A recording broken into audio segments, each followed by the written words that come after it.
Krishna Chaitanya Deva Shri Radha Krishna Padan Sahagana Lalita Shri Vishakamitamsya He Krishna Karuna Sindhu Dinabandhu Jagatpate Rupesha Gopikashkandra Radha Kanta Namosate Tapta Kanchana Gaurangi Radhe Vrindavaneshwari Vrishabhanu Sute Devi Pranamami Haripriya Vancha Kalpatarupyascha Kripa Sindhu Bevacha Patitanam Pavanebhyo Vaishnavebhyo Namo Namah Namo Vishnu Padaya Krishna Preshthaya Bhutale Srimate Bhakti Vedanta Swaminiti Namni Namaste Saraswati Devi Gauravani Pracharine Nirvishesha Shunyavadi Paschati Veshtani Jai Shri Krishna Chaitanya Prabhu Nityananda Shri Advaita Gadadhara Shri Vasadi Gauravakti Hare Krishna Krishna Krishna Hare Hare Hare Ram Ram Ram Hare Mukam Karoti Vachalam Pangam Nandhayate Giram Yat Kripatamaham Vande Shri Gurum Dinatarinam Paramananda Madhavam Shri Chaitanya Ishwaram. So Hare Krishna to all the devotees who have managed to survive for the last 20 days. So today will be the last chapter of Srimad Bhagavad Gita. It's been a wonderful journey just to look at the way in which Bhagavad Gita can actually help us transform our lives, transform our inner world. Because it's the inner world that is reflected in the way you interact with the world outside. So before we begin with chapter 18, we'll look at a quick summary of chapter 17. So chapter 17 was titled Shraddhatraya Vibhaga Yoga, faith under the influence of the three gunas. So in chapter 14, Krishna had introduced the topic of the three gunas. And we said the three gunas permeates everything, including everything that we do, the way we think, our lifestyles, our attitudes, our behaviors. And it shapes who we are. And but then a question is asked by Arjuna at the beginning of 17th chapter as to what happens to those who are not necessarily following the scriptures,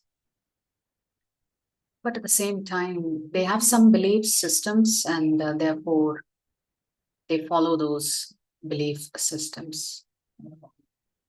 And in this context, Krishna had talked about faith, determination, knowledge, charity, austerity, yajna, all of this being influenced by the three gunas. So it is almost like a continuation of what was started in chapter 14. So Krishna says that, at the end of the chapter, Krishna concludes by saying that anybody who does not have faith in him specifically, while they're doing any of these activities that he's talked about, he says all of this will become asat. Asat means impermanent. In other words, you can say it's a waste of time. What is permanent for you is your spiritual credits. Your material credits are temporary because you can only exercise them within the material world. So Krishna talks about even renunciation, determination, all of these things influenced by the three gunas. And therefore, the important thing for anybody who's undertaking any of these activities is to do it in the mood of being in Shuddha Sattva state. So everything that you do should be connected to Krishna. So anything and everything that you do which is connected to Krishna is what makes it Om Tat Sat. that Om means you're invoking Krishna in his Brahman feature. Tat means you're ready to offer everything to him. And Sat means you're satisfied that you're doing this in service of Krishna. So in this way, Krishna actually concludes the chapter. The 17th one, right? So we looked at everything under the influence of the three gunas. And Krishna says again that ultimately he is the enjoyer of everything. So if he is the ultimate Purusha, then everything has to be offered to him. So this is the essence of the 17th chapter. So in the material world, we are taught that faith and knowledge don't go hand in hand. That faith actually opposes knowledge. But the Gita teaches us that the faith actually builds knowledge. If you have faith in anything, then from there that acts as a basic foundation for us to develop our knowledge. Of course, any knowledge that Krishna is talking about is spiritual knowledge, nothing else. So that brings us to chapter 18. Chapter 18, the single word summary for chapter 17 was faith. And the faith is in Om Tat Sat. As per the Vedic scriptures, everything should be offered to the enjoyer, Krishna. Anything that you do. So, Moksha Sannyasa Yoga is the title of today's chapter. It is the longest chapter in the Bhagavad Gita. So it will take us a little longer time today, maybe, to finish the chapter. Because essentially it is a summary of the entire Bhagavad Gita.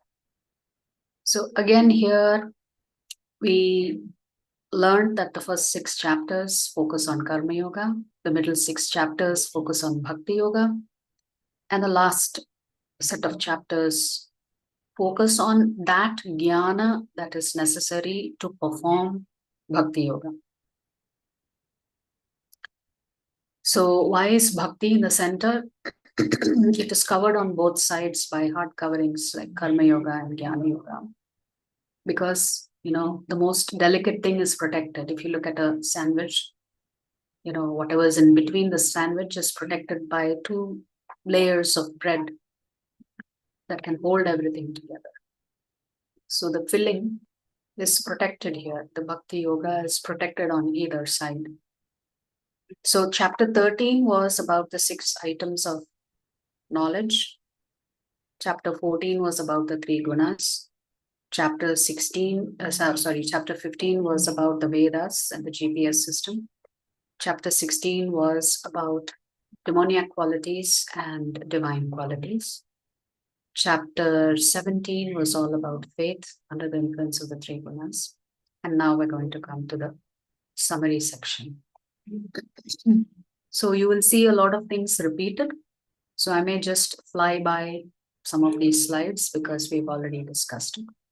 So the first 18 shlokas, Krishna is summarizing Karma Yoga and Jnana Yoga. Actually, the chapter begins with Arjuna asking a question. Which is better? A sannyasi or a tyagi? And Krishna will say both are on the path of spiritual realization, but a tyagi is better than a sannyasi. In the sense, he doesn't give up anything. He just adds Krishna to the equation, and in this way, he becomes detached from all things that are material. So Krishna will come back to the concept of performing your duties and responsibilities. So here Krishna says, Etyan apitu karmani sangam tyaktva phalani cha kartavyani time mabhartha nischitam matamuttamam. All these activities should be performed without attachment or any expectation of result. They should be performed as a matter of duty. O son of Pritha. That is my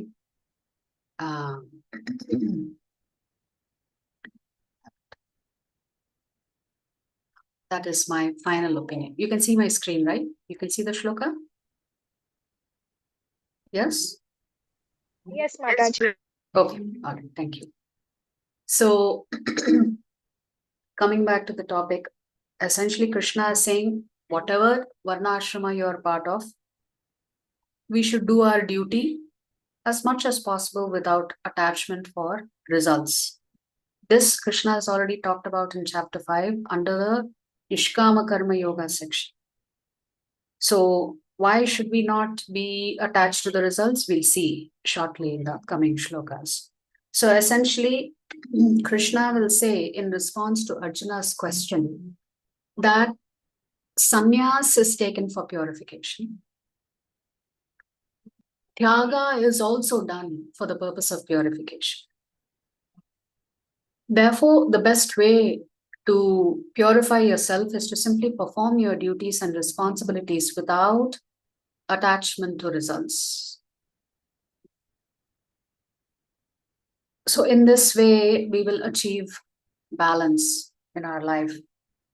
Therefore, Krishna selects Tyagi to be in a better position than a sannyasi. For a sannyasi, you could say it is almost like an artificial rejection of everything: family, bank account, money, attachments. Everything is just artificially rejected. That does not mean that their position is low. They are actually at the highest position. Between the 4 varnas and ashramas, sannyasis are considered to be the highest. But since predominantly the whole of Bhagavad Gita is actually being addressed to grihasthas, so he is reassuring the grihasthas that you don't have to become a sannyasi to come back to me. You just do your duties, you will be purified. And hence Krishna is talking about repeating the theme that do your duties and responsibility. That is your focus actually. Don't expect any results. Yeah? So, so in the 14th shloka, Krishna says, Adhishthanam tatha karta karanam cha prithak vidham vividhascha prithak cheshta daivam chaivatra panchamam. The place of action, the body, the performer, the various senses, the many different kinds of endeavor, and ultimately the super soul, these are the 5 factors of action. So earlier we heard about the 3 doers, the Jivatma, the Paramatma, and Prakriti. Now we are talking about the 5 endeavors that are the causes of action. It all begins with a desire. So for example, if you take this 18-day session, you are seeing me in front of you, you are seeing these slides, but somebody actually worked on these slides, and that was not me. Somebody had to do marketing and campaigning to get you to join the group so you can attend these classes. Somebody has to keep track of the attendance. Somebody is posting the quiz links. Somebody will evaluate the quiz. Somebody has to issue the certificate to you at the end of this program, once you finished all the 18 chapters, quizzes. So you can see how many people are involved in just one activity, because no single person can do everything on their own. It's right from making the posters to making calls to you to remind you to come and attend the class. So many volunteers were involved. So many volunteers. But the face of this whole program is me, the person who is actually taking you through this content, through these slides. And more importantly, if you did not have an interest, none of us would be doing this. So our gratitude to each one of you for attending these classes, because if you did not have the desire, none of this would happen. So it began with your desire to attend these classes to learn something and maybe apply it in a practical way in your life. Right? So we can chant for all of you right now. Hare Krishna, Krishna Krishna, Hare Hare. Hare Rama, Rama Rama, Hare Hare. So thanks to your family too for allowing you to attend these sessions, for giving you the time and space to do it. But who is the ultimate cause for all of this? The ultimate doer is Krishna, correct? Without Krishna residing in your heart, prompting you to attend this class, none of this would have happened. And of course, we are all here because of Krishna, but more than that, Krishna's great devotee, Jagadguru Srila Prabhupada. So without Prabhupada's instructions for us who are practicing devotees on how to preach, how to make outreach efforts, how to connect a Jivatma back to Krishna, you and I would not be here. So the ultimate cause is Krishna. And then Krishna's pure devotees also help us come back to him. So anything good that comes in our life, we can understand that the cause is Krishna. That means anything that bad that happens, you can understand that it is your own doing, but still Krishna has a special lesson there for you, a lesson planned for you. So certainly we should endeavor to do more good, because then we know Krishna is in our life. So ultimately the cause is Krishna. So now Krishna is going to come back to the topic of the gunas and give some additional information on gunas again. Krishna is going to say again that these three gunas bind us and they determine our state of consciousness. That even being in the sattva guna stage is not good enough to go back to the spiritual world. I was hearing an interesting analogy when I was listening to some lecture today. I thought it was very fitting to share this with you.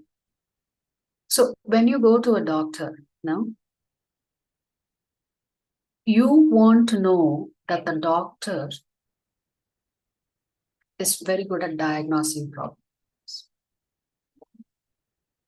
Your first priority and worry is not going to be how nicely he speaks or how good a human being he is. That is secondary. The first thing you want to know is he well qualified and does he have a very good success rate in curing people. You don't care for anything else. Similarly, Krishna also doesn't care, although he appreciates that you're in Sattva Guna, he doesn't care for your Sattva Guna. If you're not connected to him, what is the point of you being a good human being? In Krishna's eyes, you cannot be a good human being if you're not connected. So that is why even Sattva Guna is not a qualification for you to enter the spiritual world. Okay, so what? You're a nice person, you're doing nice things, you're helping others.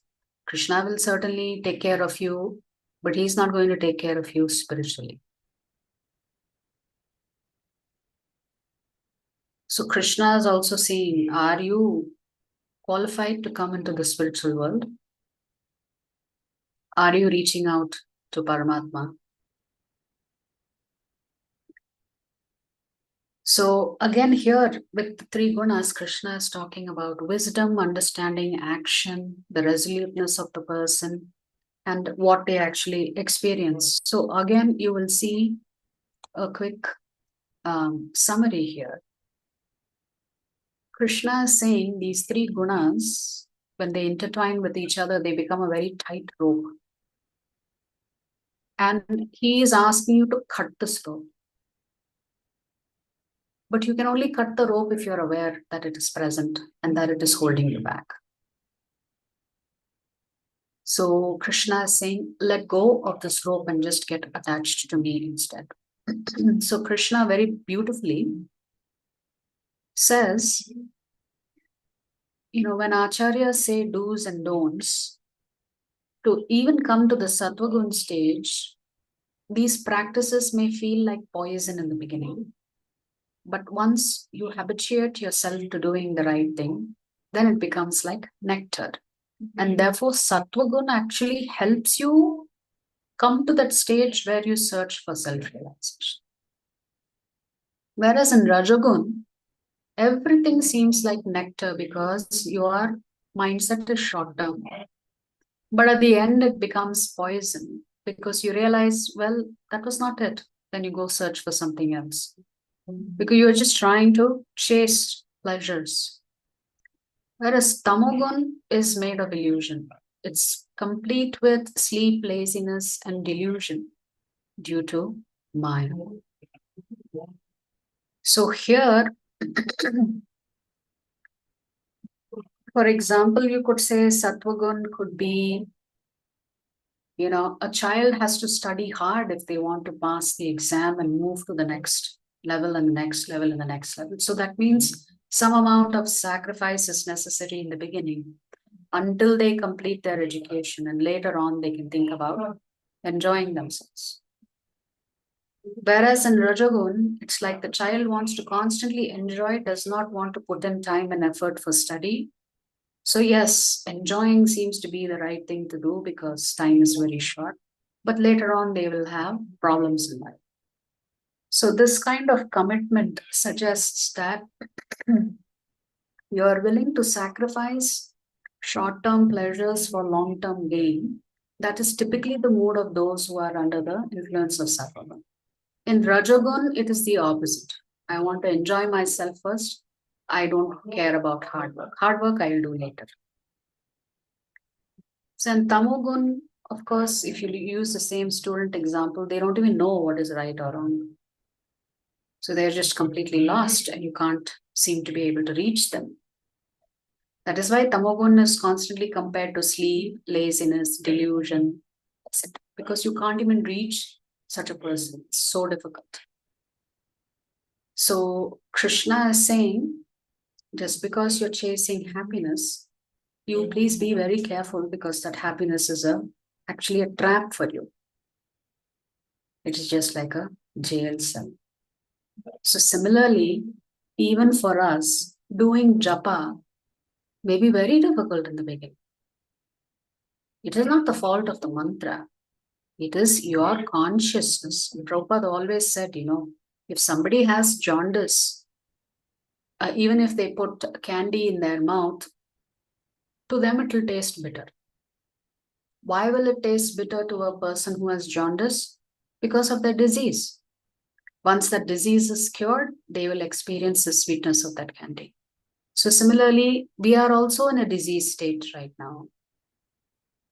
We have committed so many sins, so many things we don't even know. So we're not able to appreciate chanting right now. But it is actually the very best medicine for us. So even if you don't like the medicine, like parents, they try to trick their children when they are giving them bitter medicine. Sometimes they may forcibly hold their hands down and try to force feed them the medicine because they know even though the child is protesting, crying, screaming, the parent knows this medicine is good for the child. So similarly, whether you like it or not, chanting will help you, but you have to force yourself to chant. In the beginning, it does not matter whether you chant properly or not. But when you see that your sins are slowly going away, how do you know your sins are going away? You don't know because the opposite is actually happening. You are happy, you're peaceful, you're calm, you're not agitated. That's how you know all your anarthas are being wiped away.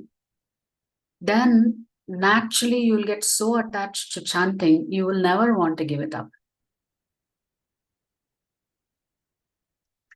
So now is a good time for all of you to take a sankalpa for your own benefit. These 20 days that we've been here, yes, we said we will cover the Bhagavad Gita for you. But what is the one theme that you noticed over these 20 days? Chanting is the only medicine. And that's the only message we had for you all along. Is chanting will help you. Chanting will help you. Chanting will help you. It will clarify all your doubts. It'll eliminate all of the disturbances that you're experiencing. So chant, chant, chant is what we've been telling you. So it's like our father has hidden the medicine inside a gulab jamun and given it to the son and told him it's a nice fruit, you take it. And the son said, okay. And later on, when the father checks with the son, okay, so did you have the fruit? The son said, yes, I had the fruit, but I threw out the seed.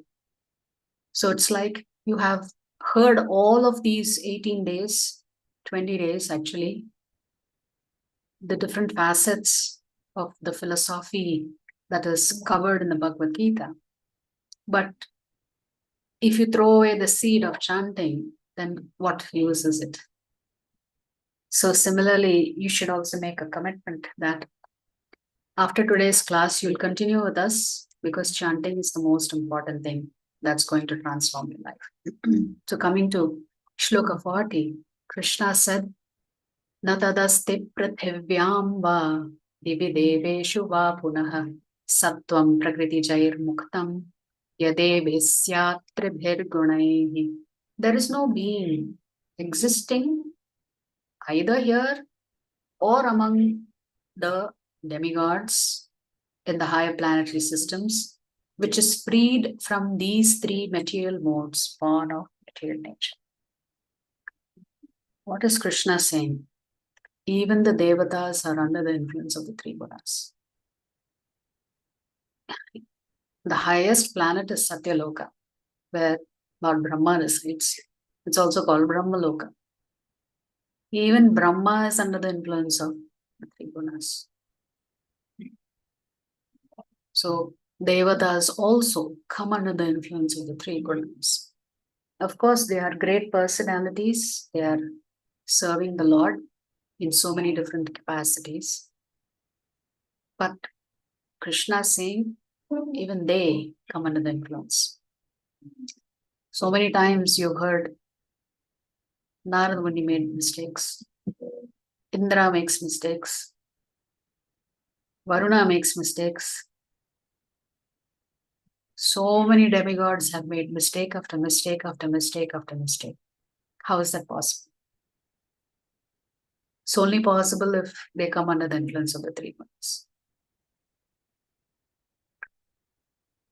So for all of the mistakes that the devatas made, that we are aware of and we've heard of, they always sought repentance and forgiveness from Lord Vishnu. So in this way, you can understand what is Lord Vishnu's position, what is Lord Krishna's position. Right. So it is not a small thing. Gunas are not a small thing. They are influencing even the highest beings in the universe. They influence even the rishis. So of course, they make a mistake sometimes. We are making mistakes all the time. That's the only difference. Because we don't have that awareness. So here, Krishna is going to talk about how he's going to talk about the typical type of jobs the Varnas are supposed to undertake. Because if you are in a particular, under the influence of a particular guna, then your work should match that. So here Krishna is saying, by worship of the Lord, who is the source of all beings and who is all pervading, man can attain perfection through performing his own work. So essentially, Krishna is saying you perform your own work. Don't try to pretend to be somebody else. Don't be a photocopy of someone else. Be your original self. Whatever, talents and intelligence Krishna has given you, with that, you have to try and serve Krishna. Yes. But Krishna is also going to say that even though the Devatas also come under the influence of the three gunas, the secret formula is to simply chant. And when you chant, you are automatically in the Shuddha Sattva state. So doing Nama Japa will certainly take you back to Vaikuntha. But in the meantime, you please continue to do your work, but add chanting as part of your daily routine.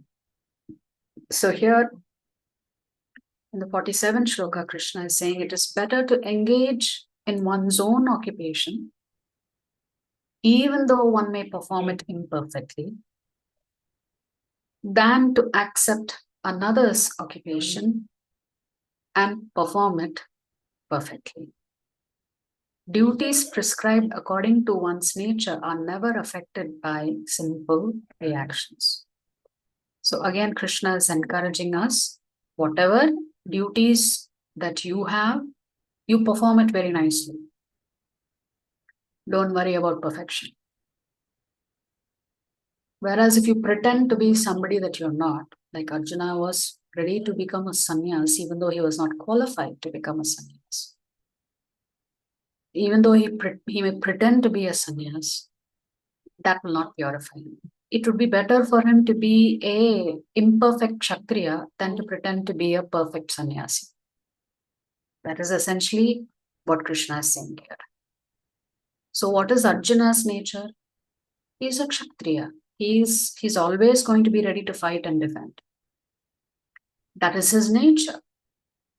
So he should do the best that he can, utilizing the nature that has been bequeathed to him so that he can avoid sinful reactions. So that doesn't mean becoming a sannyasi frees him up from all sins. So it's an eye-opener, that particular shloka, the 47th shloka. So as we said, don't try to be a photocopy. Your original self is beautiful. Krishna will appreciate if you do your duties to the best of your capacity. So coming to the last section, here Krishna says in the 55th shloka, Bhaktya mam abhijanati yavan yaschasmi tatpataha tato mam tatpato jnatva vishate tadanantaram. Bhaktya mam abhijanati, not jnana mam, not karma mam. Krishna says you can only understand me through bhakti. Because with bhakti, you are invested in Krishna. With karma, jnana, dhyana, you have zero investment in Krishna. So one can understand me as I am, as the Supreme Personality of Godhead, only by devotional service. And when one is in full consciousness of me by such devotion, he can enter into the kingdom of God. So again, Krishna is saying, you do bhakti, you'll come back to me. And bhakti begins with Shravanam Kirtanam. Bhakti yoga is the way to that wonderful place where there is eternal peace and eternal bliss, where you're always enjoying yourself with Krishna. That is what we have in the spiritual world. So here Krishna is saying, Chetasa sarva karmani mai sanyasya matparaha buddhi yogam upashritya matchittas satatam bhava. In all activities, just depend upon me and work always under my protection. In such devotional service, be fully conscious of me. That means don't worry whether you're Kshatriya, you're Sannyasi, you're a Brahmana, you're a Vaishya. None of that should come into your mind. Your mind should be focused on whatever duties and responsibilities I have, I will do it to the best of my ability and I will do it for the pleasure of Krishna. The minute you add Krishna into the equation, you directly come under the protection of Krishna. He's saying it repeatedly in the Bhagavad Gita. So Krishna says he will be in the driver's seat once you allow him in. So there are two shlokas that are almost identical. Actually, there is one other set of shlokas also, but this is the most important one. In the 9th chapter, Krishna has said, in the last shloka of the 9th chapter, Krishna has said, Manmana bhava mad bhakto madhya jimam namaskuru mam evaishyasi yuktvaevam atmanam matparayana. There, Krishna said, engage your mind always in thinking of me, becoming my devotee, offer obeisances to me and worship me. Being completely absorbed in me, surely you'll come to me. Here in the 65th shloka of the 18th chapter, Krishna is saying, Manmana bhava mad bhakto madhyaji mam namaskuru mam evaishyasi satyam te pratijane priyosi me. Always think of me, become my devotee, worship me, and offer your homage unto me. Thus you will come to me without fail. I promise you this because you are my very dear friend. So, do you need any other proof that Krishna is personally involved in his devotees' lives? Krishna is saying, you will come to me without fail if you do these 4 things. And he is promising you that. Mam evaishi satyam te. Krishna is making a promise. I can even say, no, but then Krishna is sometimes breaking his promise also. But not when his devotees say that. So, the final conclusion of the Bhagavad Gita is here in the 66th shloka. Sarva dharmam parityajya mamekam sharanam vraja aham tvam sarva papebhyah mokshayishyami ma shuchah. Abandon all varieties of religion and just surrender unto me. I shall deliver you from all sinful reactions. Do not fear. So sometimes this is a controversial shloka because people don't necessarily understand what this means. Now, Krishna has said that only through bhakti you can understand me.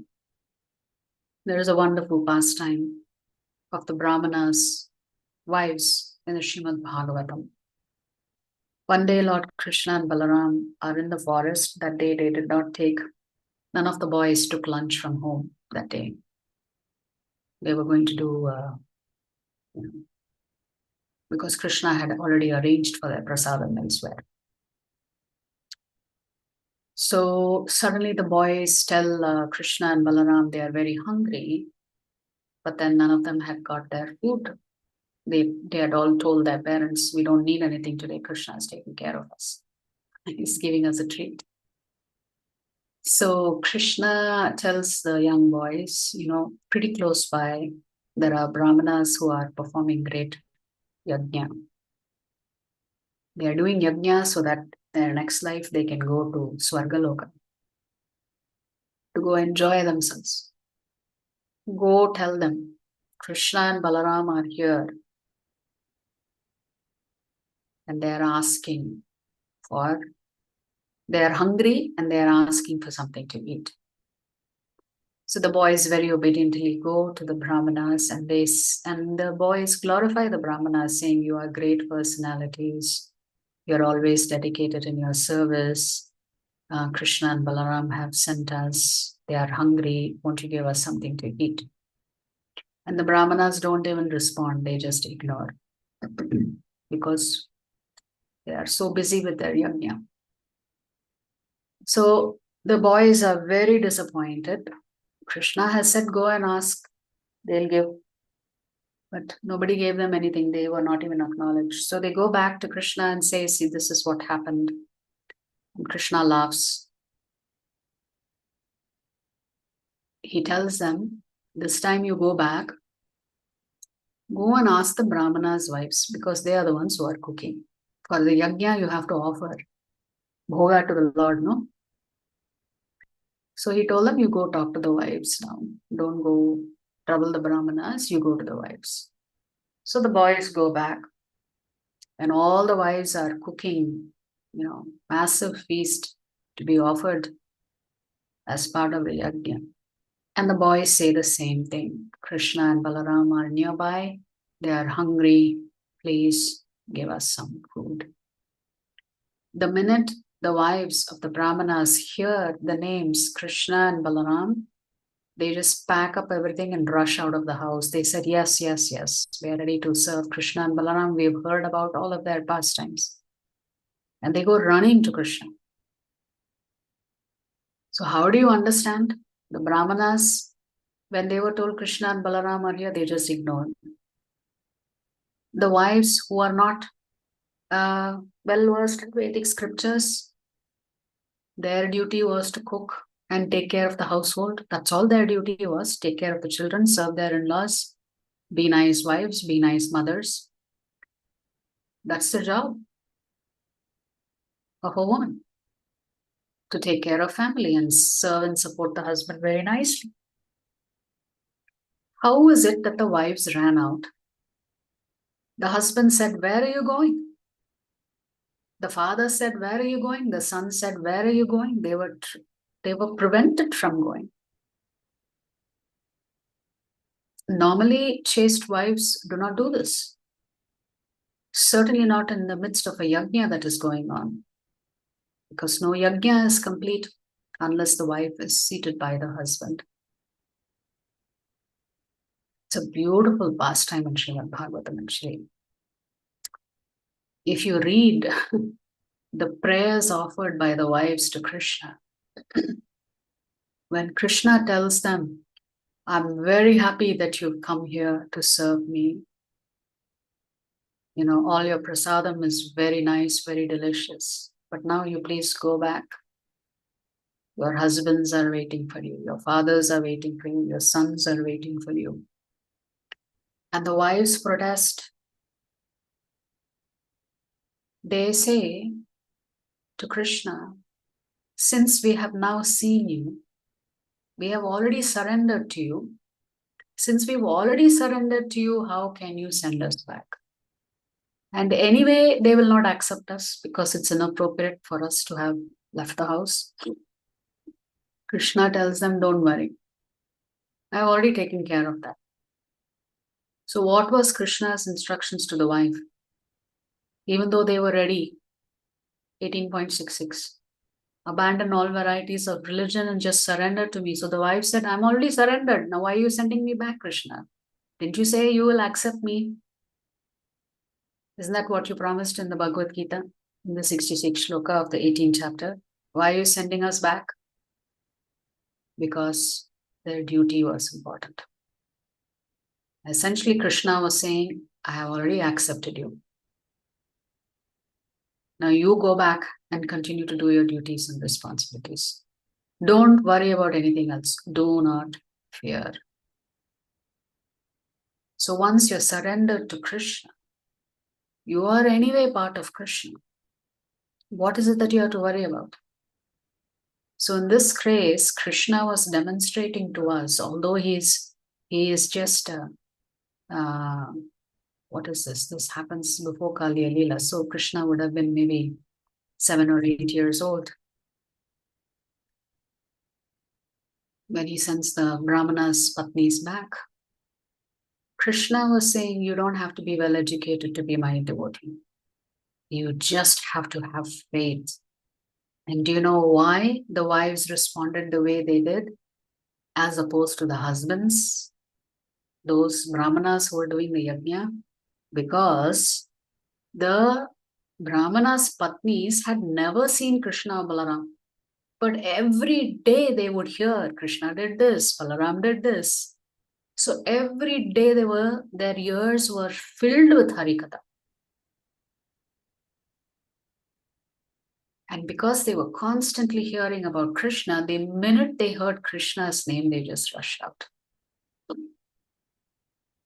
Whereas the Brahmanas were too busy with their Vedic scriptures. Hence, the gopis are the topmost in expressing their love for Krishna. Even though all the gopis that you hear about, many of them were already married, they already had children, they were already older than Krishna.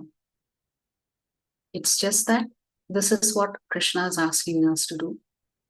In these instances, Krishna is saying, Dharma, essentially what Krishna is saying here, this is an important message for you to understand.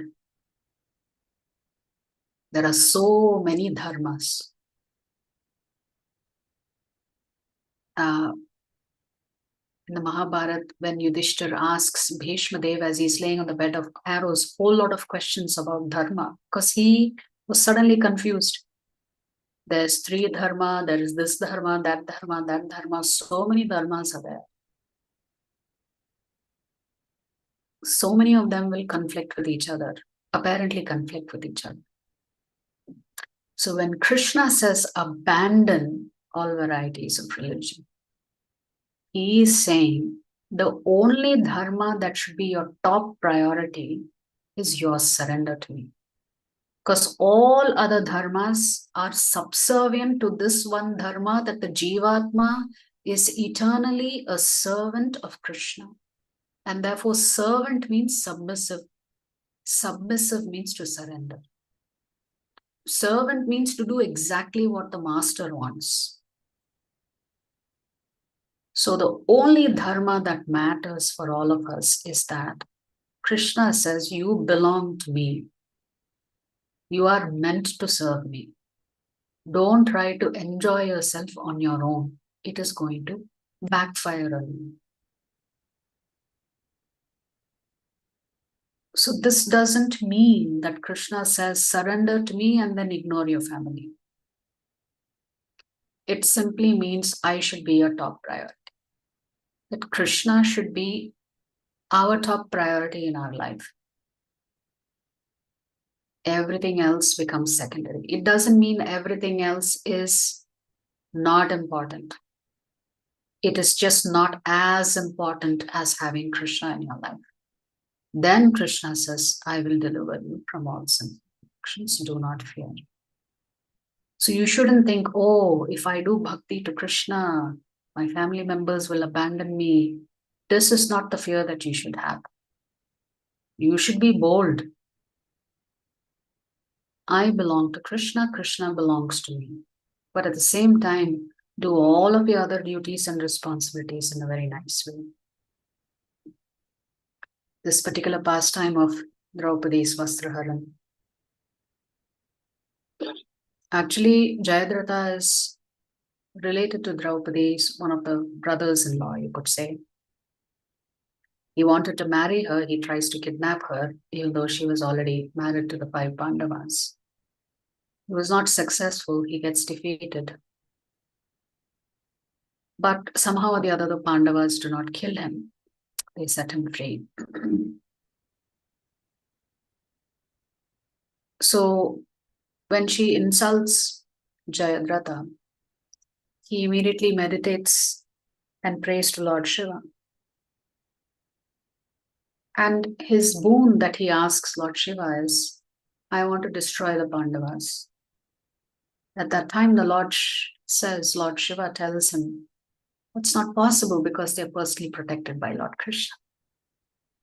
But you can certainly put up a very good fight against them. That boon I can give you, but I cannot give you the boon of destroying the Pandavas because that's not in my hands. It's in Krishna's hands. So then you know what happens now. They trap Abhimanyu using the Chakravyuha formation. This was actually designed by Dronacharya. And so personally, they all become responsible for Abhimanyu's death because they had trapped him in an unethical way. It was not a fair fight. Hearing that Abhimanyu had died, Arjuna takes a vow saying, either I will kill Jayadratha or If Jayadratha is alive at the time of sunset, I will walk into the fire. Now he had taken this vow without consulting Krishna. So sometimes we also become a little rash in making up our minds. So now he tries to accomplish the vow that he uttered, and sunset has come and Jayadratha has been well protected by the Kaurava army, specifically by Duryodhana, because Duryodhana is thrilled. All he has to do is protect Jayadratha and Arjuna is going to walk into the fire. He doesn't have to fight him. What better opportunity do you need to eliminate one of the greatest warriors? So they were successful in protecting Jayadratha. And then the sun sets and Arjuna is thinking, what do I do now? Well, Krishna says, you were the one who said you're going to walk into the fire. Why did you take such a vow without talking to me? No, you created a problem for yourself and now you're asking me to help. Of course, Krishna is very compassionate. It's at that time that Krishna uses his chakra to hide the sun. And everybody thinks, oh, the sun has set. Jayadratha comes out, taunts Arjuna. Duryodhana taunts Arjuna, saying, Acha, so let us see you walk into the fire now. At that time, Krishna says, yes, shoot your arrow now, directly at Jayadratha.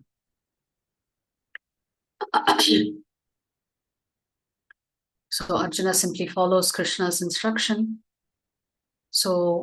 And Krishna gives him instructions on how to shoot it and where should the head land and on whose lap. So the head lands in the lap of the father.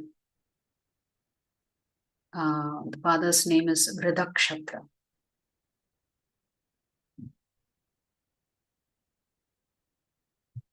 And Vridakshattra had taken a vow that whoever is responsible for his son's head falling off will immediately be destroyed. So the head lands in the father's lap in a very far off place. And getting scared, Vridakshattra himself, tosses the head of his son off his lap because he was so shocked. And he also dies in this way. So sometimes we don't always go to the Lord for guidance. We are hasty. Still, for his devotee, Krishna will always protect them.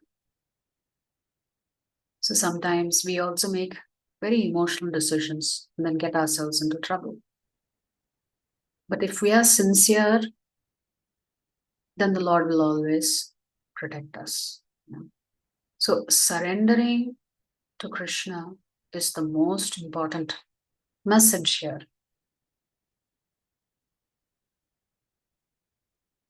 So this one shloka summarizes the entire Bhagavad Gita. It all started with Arjuna saying, I don't know what is right, what is wrong, should I kill, should I not kill? How can I kill? What will happen? Krishna says none of those questions should occur in your mind. The only question is, you have to surrender to Krishna and then Krishna will take care of everything. That's why Krishna says everything has already been organized by me. Only thing you need to do is cooperate now.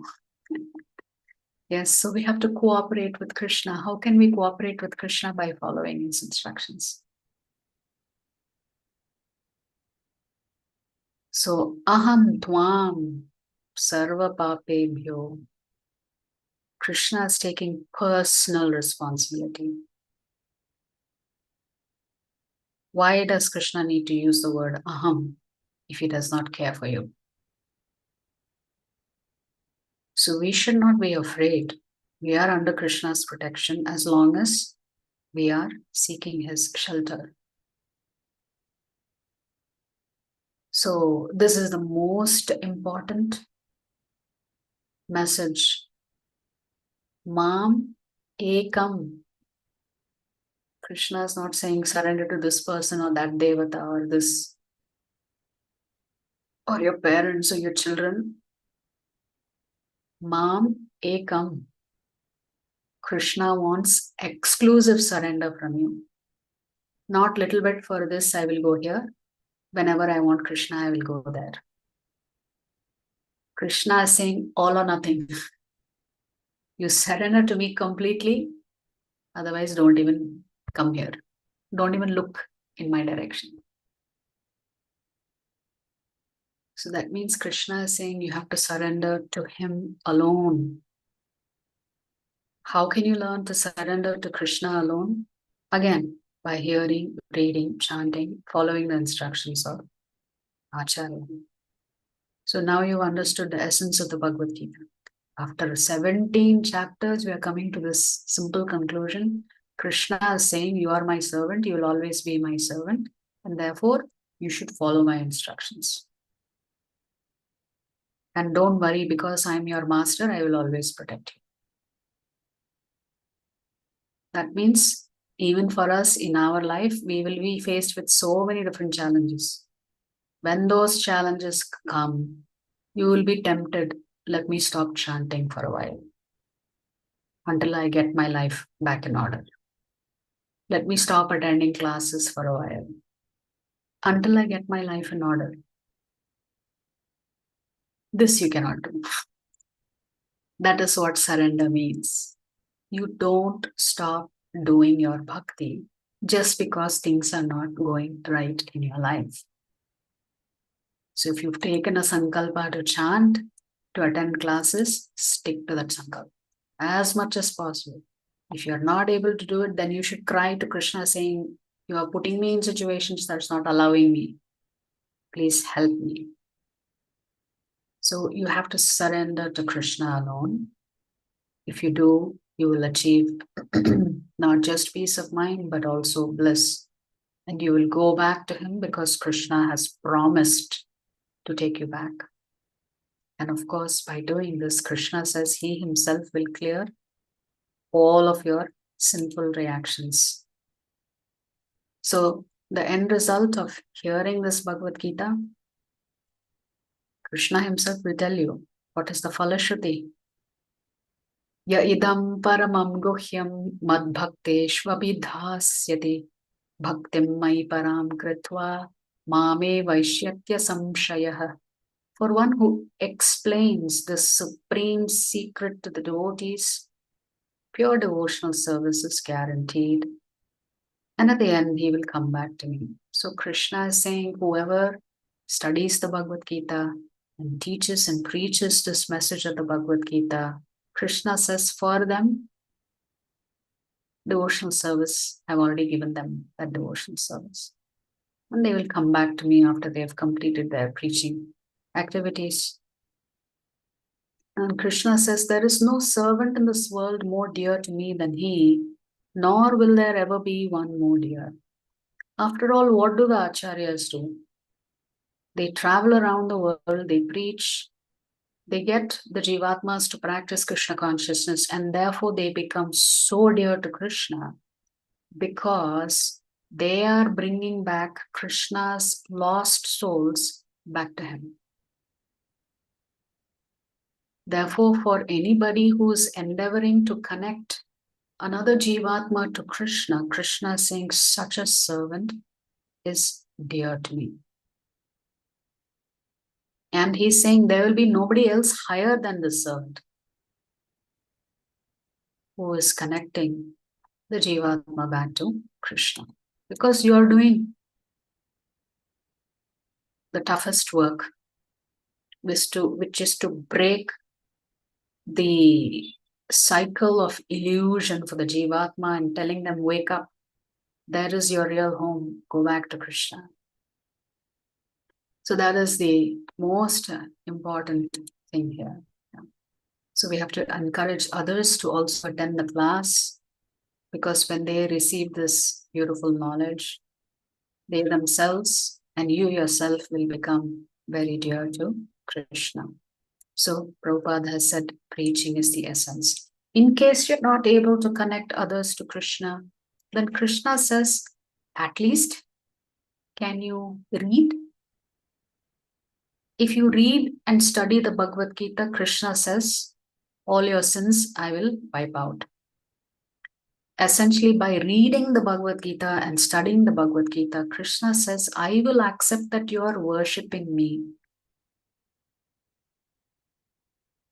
but through studying my instructions in the Bhagavad Gita. Well, if you can't read, can you listen? Krishna says, even if you listen to the Bhagavad Gita, innumerable times you can listen to the Bhagavad Gita. Krishna says, I will wipe out all your sins and I will give you a place in Svargaloka, in the higher planets. So first Krishna is saying, preach. If you can't preach, read and study. If you can't read and study, then at least hear. For all three, Krishna is offering the Falashruti to you. Then because he's going to give you credit for that. So you see how compassionate Krishna is. But you should be listening attentively, not inattentively. So then Sanjaya says, Yatra Yogeshwarah Krishna, Yatra Partho Dhanurdharaha, Tatra Shri Vijayo Bhutihi Dhruva Nitir Matir Mama. Wherever there is Krishna, the master of all mystics, and wherever there is Arjuna, the supreme archer, there will also certainly be opulence, victory, extraordinary power, and morality. That is my opinion. So now a devotee of the Lord is telling you what is the Falashruti from a devotee's perspective. Remember, Krishna says, I will uphold my devotees' words. So here Sanjaya is saying, wherever there is Krishna and Arjuna, there will certainly be opulence, victory, extraordinary power, and morality. That is my opinion. So even having a Bhagavad Gita in your home can help you achieve this kind of success, because the real secret is to invite Krishna into your house and of course invite Krishna into your heart. Because once Krishna is formally invited, then you are under his protection. Of course, certificates become important along the way because you're attending class. Many of you would have attempted the quiz for the 18 chapters. I think some of the quiz links are yet to be posted. Hopefully they'll be posted tonight. Yes, certificates are important, but Krishna is not, worried about your certificates. He is much more worried about, are you surrendering to him? What is the best way you can be the best servant is to actually follow the master's instructions. So please do share this message with others. So now what happens? We are planning to do a 21-day challenge. It'll start tomorrow. I will roll out the enrollment form for this. There'll be some nice prizes that you can win when you enroll in this. And of course, most importantly, you will also stick to what is part of your sankalpa. So one is, we would like you to chant at least 2 rounds of the Mahamantra every day for the next 21 days. And you have to come and attend our morning class, where we're also teaching shloka recitation and we're doing the prayer series from Srimad Bhagavatam. So Monday through Saturday, we want to see you in the morning. And Sunday evenings, you can attend our Bhagavatam class. So if you can do this for 21 days, then we have some nice, exciting prizes for you. But Hello? you have to be there for 21 days. Okay, all right. Any questions on this particular chapter? Hello, I'm Rushali. 18 chapter is completed. Yes, today we just finished. and if we chant Hare Krishna, Hare Om daily, then we will means we'll get relaxed and will feel good. We'll chant every Yes. day. Yes, certainly. You can And try. you said we'll plan to go to this this it is there no is Hastinapur. I said you, then you didn't said anything for this. There were Mahabharat shooting was there in Hastinapur. I said you. What was there yesterday? I'm sorry. Oh, Hastinapur, it was there no Mahabharat. That shooting was there no. I said, Yes. yeah, I said you will go. Then you said you go afterwards. You didn't reply anything.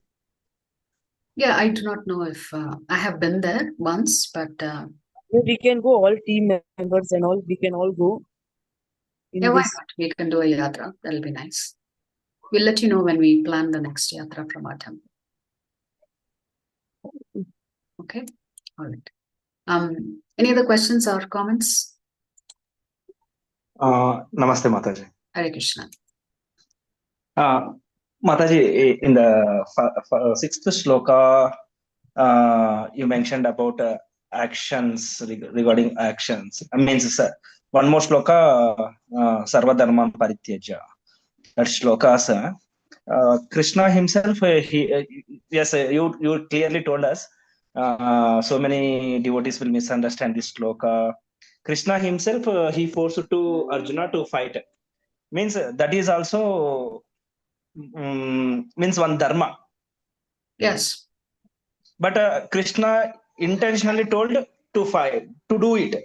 Means to follow the dharma. Mm-hmm.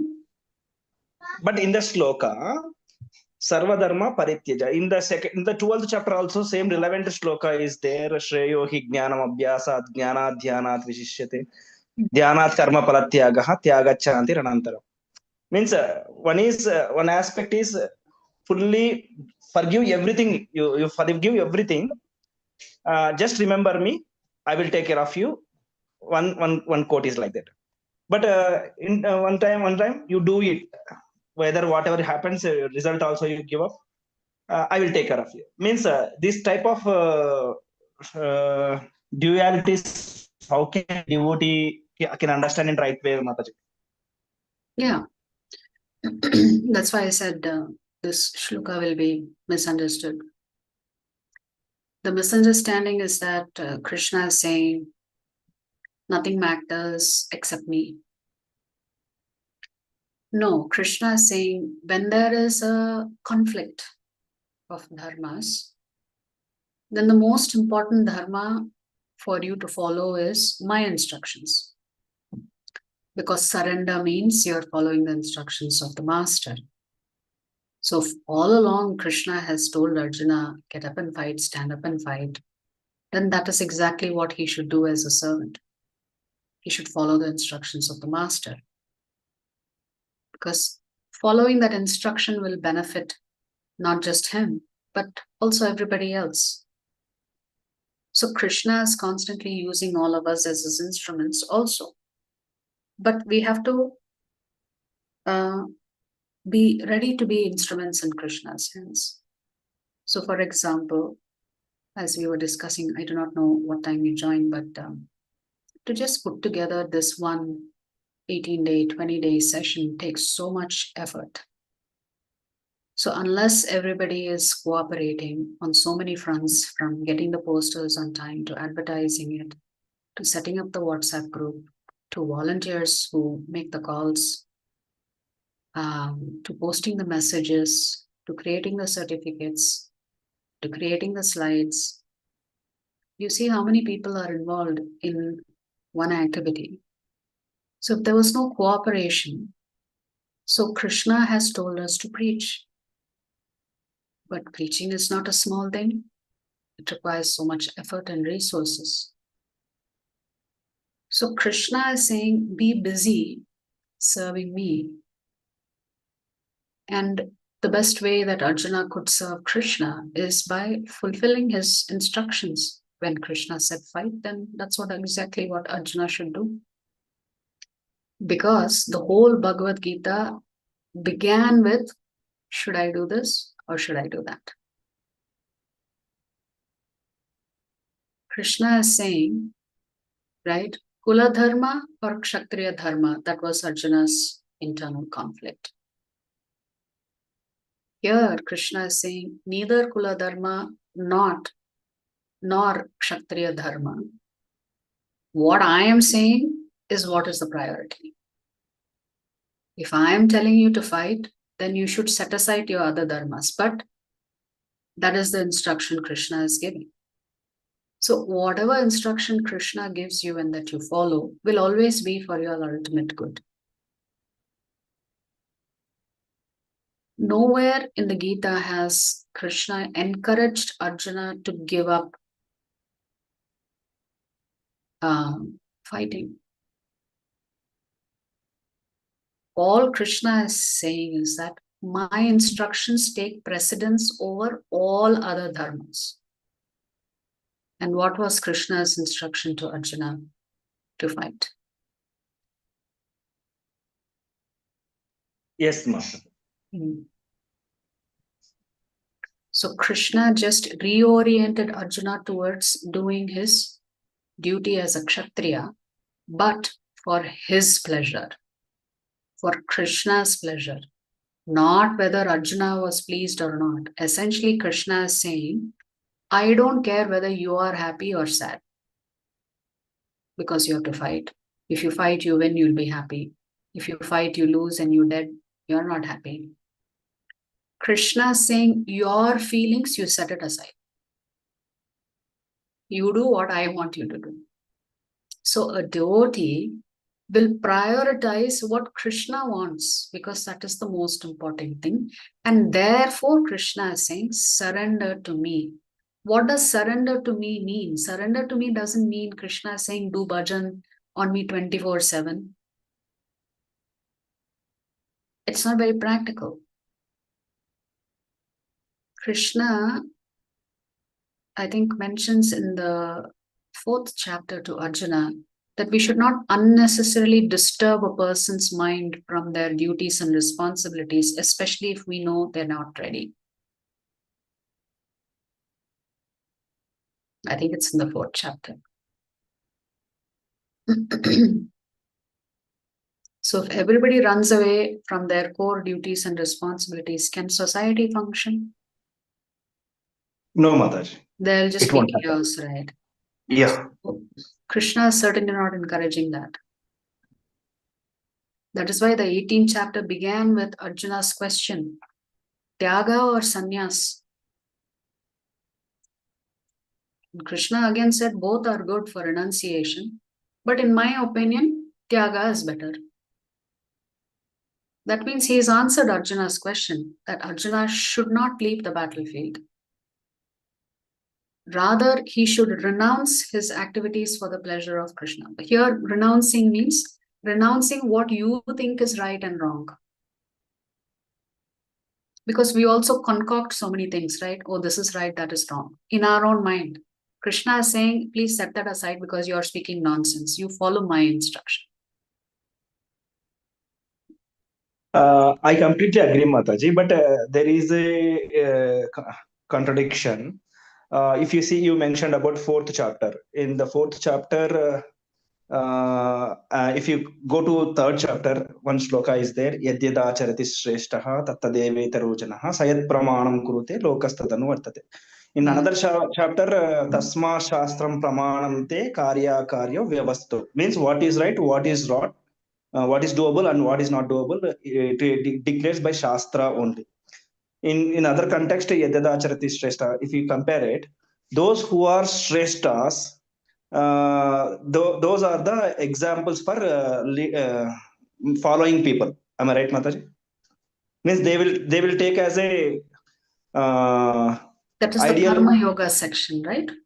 Yes, madam. Yes, you ma'am. have Yes, to madam. remember the theme of the first 6 chapters. Correct. So Krishna's focus there is on Karma Yoga.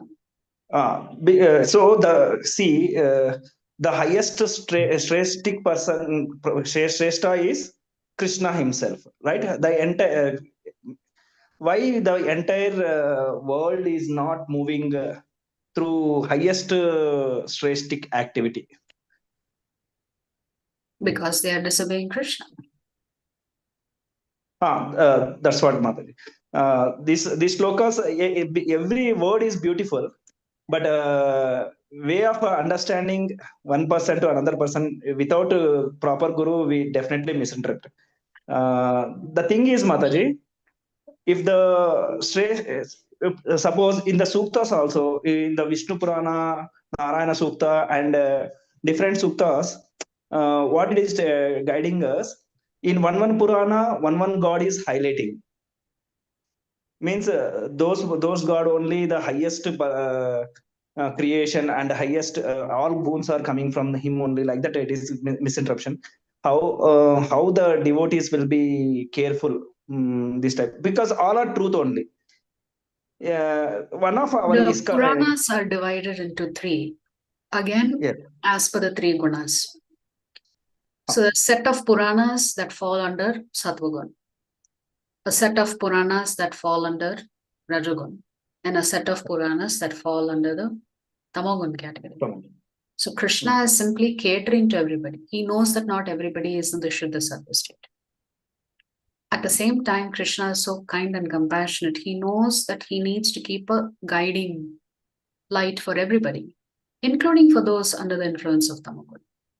So there are certain Puranas that are meant for people who are under the influence of Tamagun. If they follow those instructions, they will slowly come to Rajagun, and then from Rajagun, if they follow that, they will come to Sattvagun state. So certain Puranas are meant to glorify certain personalities, and that should not be surprising. But what is Shuddha Sattva state is explained to you here in the Bhagavad Gita. So Krishna knows that we are not all ready, but at the same time, he is catering to where we are. Actually, His Grace Chaitanya Charan Prabhu makes a wonderful statement. I hope I can capture it properly. He says, from your place, by His grace, at your own pace. Wherever you are right now,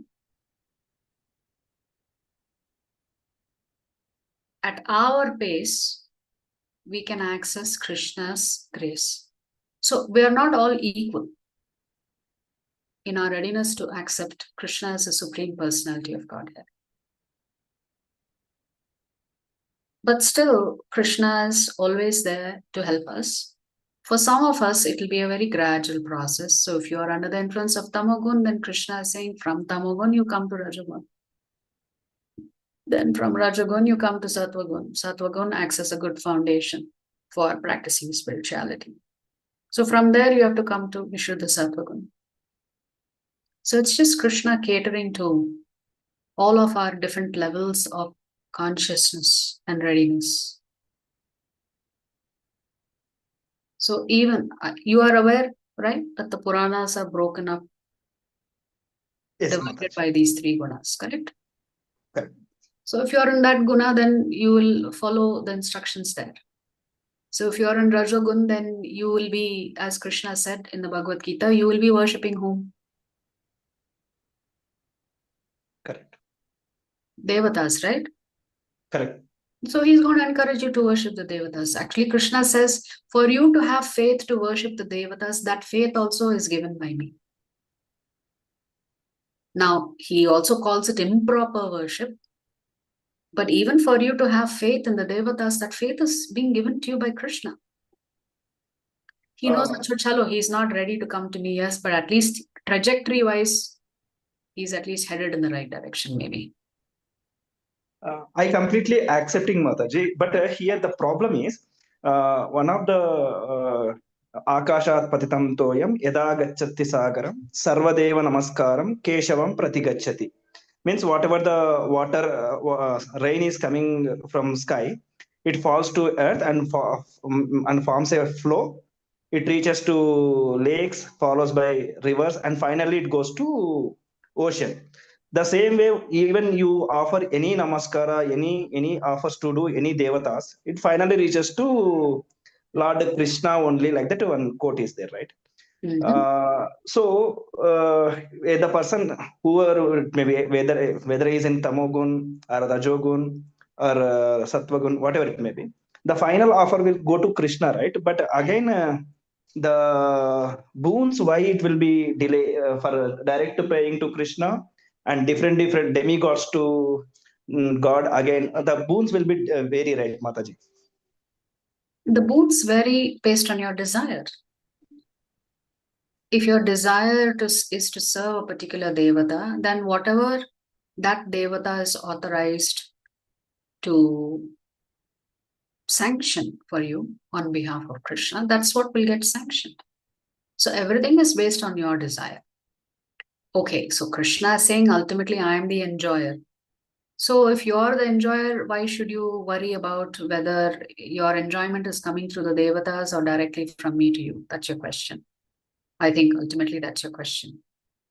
Yes, Mataji. Yeah, so you're saying Krishna is ultimately saying, I'm accepting. Yes, I'm accepting it, but in the mood that you are delivering it to me. If you don't know who I am, then how can I come into your life? Because then you're telling, then Krishna has to be like an autocrat, dictating to you, you either do this or else. But that's not Krishna's mood at all. You come to me of your own. Krishna never is, you do this or else. Can you love a person who threatens you? No, Mataji. So, love has to come of its own. You have to have a desire to love Krishna. Until then, Krishna says, okay, fine, if you want to worship the Devata, I will give you that faith to worship that particular Devata.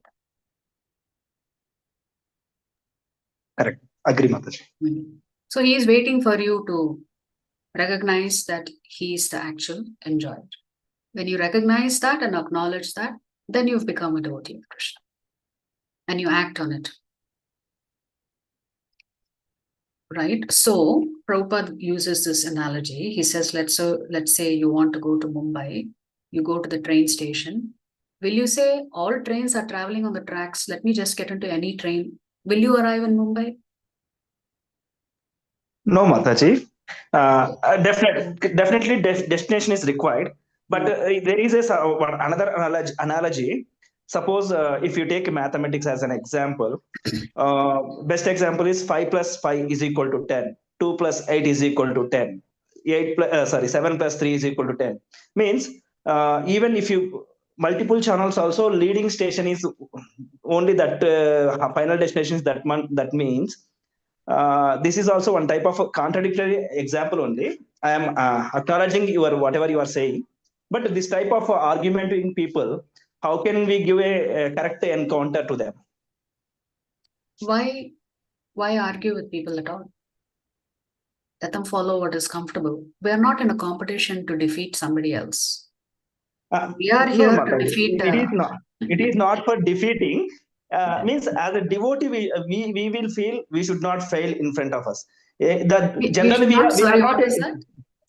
we are not a provocating devotees, but people, the people who are in pure mode, if they, some people will be have a one provocating nature. At the time, a devotee should not fail. He has to give strong reply. That is the intention. You can give a strong reply if you are well versed in Shastra. Otherwise, Prabhupada says better to keep your opinions to yourself. Because we are, see, this kind of argument and counter argument doesn't serve us in any way, because some people will hold on to their logic and argument based on whatever they have heard. So you have to just simply wait for them to patiently to come to that realization. And the best way to do it is to pray for them and say, hey, Krishna, please reveal the truth to them. And one day they will understand. We are not self-realized souls to get into debates with people. Even self-realized souls don't get into unnecessary debates. Okay. But that comes with maturity, right? When you say, I'm a devotee of Krishna, the first thing you have to acknowledge is, I know nothing. Somehow or the other, Krishna has rescued me. We don't get any badge of honor from Krishna for defending him. He does not need to be defended. Yes. You have to be really well versed in Shastra. Second, you have to gauge the readiness of that person to be open to new information or new knowledge. If that person is resistant, then what's the point? You will just keep going around in circles. They will say you are wrong, you will say they are wrong, and it will go on. Exactly, Mataji. That only happening in the real scenario. That I would say, please don't do that. It's Sure. not necessary. It is not worth it. Best thing you can do is to pray for them, and maybe Krishna will guide them appropriately. Thank you, Mataji. So many queries is there, but some more devotees are waiting. Thank you for your patience. See, the thing about being a student of the scriptures is that the more you read, the more you recognize how much you don't know. Okay, Mataji. Yeah. So you have to acknowledge, I do not know anything. I only know Krishna. Krishna makes me happy. And that's why I'm practicing Krishna consciousness. That should be your only message. Sure, Mataji. Yeah. Because there's no end to these kind of conversations. Yes, Mataji. I agree. Yeah. Thank you, Mataji, for introducing that Mahavatar Narasimha movie. We went, my family went day before it. A beautiful movie, Monday, very well done. Yeah. Yeah, my daughter and we went first show as well as second show continued. 2 times we visited on single day. My daughter Very and son nice. loved very nice. They did not allow me to go to home again. Second time only we watched the movie. Then only they felt happy. Thank you. Thanks for introducing that Very movie. nice. I would encourage everybody else to please go watch that movie. It's there in all the theaters. And it's a phenomenal movie. The graphics is fantastic. And I can assure you that you will cry after watching that movie. Or during that movie, you will cry. Because you can feel the devotion of Prahlad Maharaj for Lord Vishnu. Then, of course, when Lord Narasimha comes out of the stamba, it's an electrifying moment. Thank you, Mataji. Yeah, Hare Krishna. Thank you, Mataji. Chappandi. Hey, Hare Krishna. Jai Prahalad. Jai Prahalad. Thank you so much, Prabhu. Thank you. Okay. Thank you, Mataji. Thank you.